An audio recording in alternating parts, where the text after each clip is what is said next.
Vaksin COVID-19 Sinovac yang telah diuji tahap ketiga di Bandung telah memenuhi standar keamanan yang disyaratkan oleh WHO.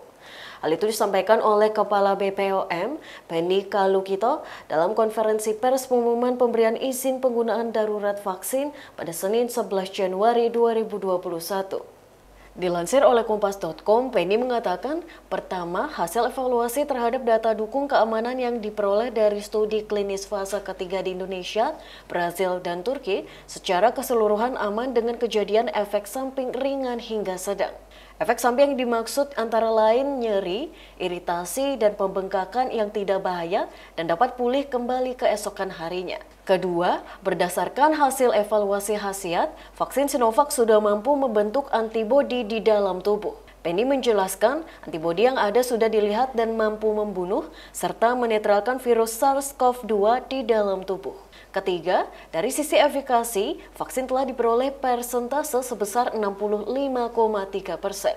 Penny menyebut, sesuai persyaratan WHO di mana efikasi minimal sebesar 50%. Angka efikasi 65,3% tersebut menunjukkan harapan bahwa vaksin Sinovac mampu menurunkan kejadian infeksi hingga 65,3%.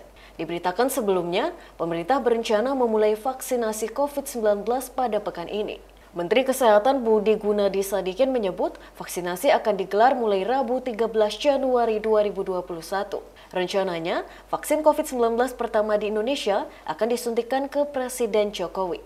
Budi mengatakan, Majelis Ulama Indonesia juga telah mengeluarkan kabar terkait kehalalan vaksin.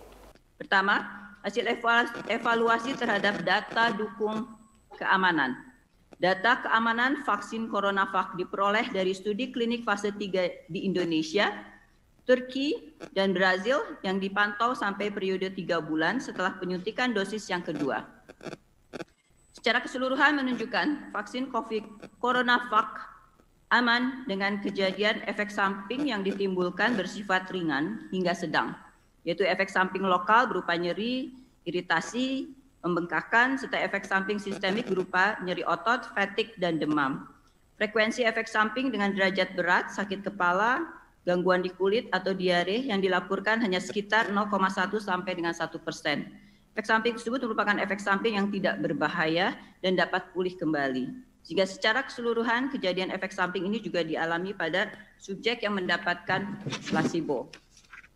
Hasil evaluasi terhadap data dukung khasiat atau efficacy. Untuk evaluasi terhadap khasiat atau efficacy vaksin CoronaVac, Badan POM menggunakan data hasil pemantauan dan analisis dari uji klinik yang dilakukan di Indonesia dan juga mempertimbangkan hasil uji klinik yang dilakukan di Brazil dan Turki. Vaksin CoronaVac telah menunjukkan kemampuan dalam pembentukan antibodi di dalam tubuh dan juga kemampuan antibodi dalam membunuh atau menetralkan virus, imunogenisitas.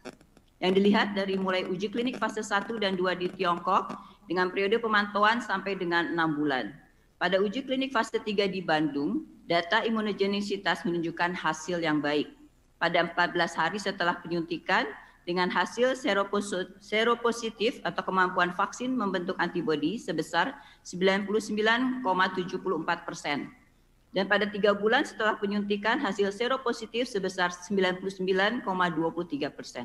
Hal tersebut menunjukkan bahwa sampai dengan 3 bulan jumlah subjek yang menyuntik antibodi masih tinggi, yaitu sebesar 99,23%.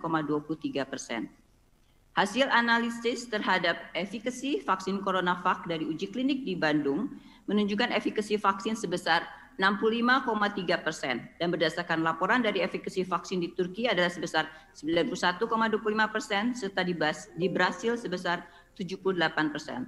Hasil tersebut sudah sesuai dengan persyaratan WHO, di mana minimal efikasi vaksin adalah 50%.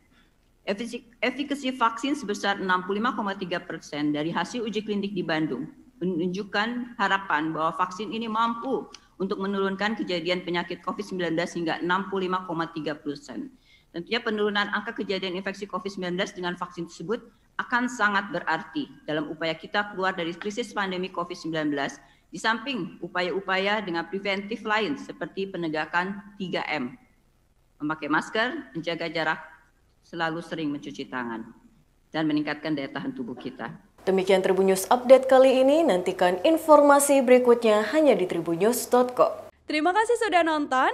Jangan lupa like, subscribe, dan share ya.